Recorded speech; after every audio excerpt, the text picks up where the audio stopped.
Pasukan Rusia seakan tak ada waktu untuk beristirahat demi meningkatkan penyerangannya di wilayah Ukraina. Video yang dirilis Kementerian Pertahanan Rusia Kamis 23 Juni 2022 menunjukkan kerja keras para pasukan Rusia bekerja sama untuk menyerang posisi tentara Ukraina.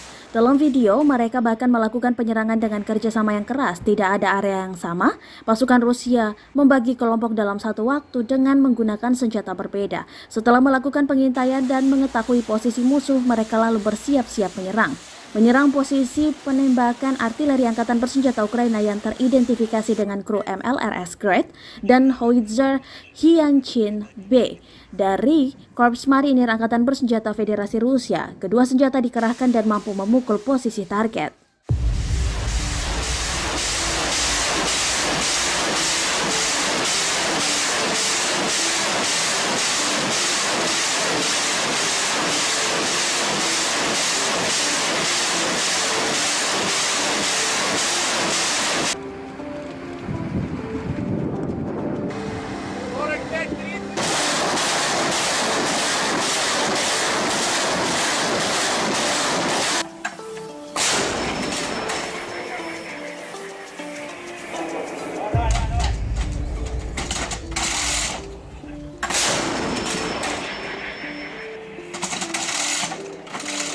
Terima kasih sudah nonton.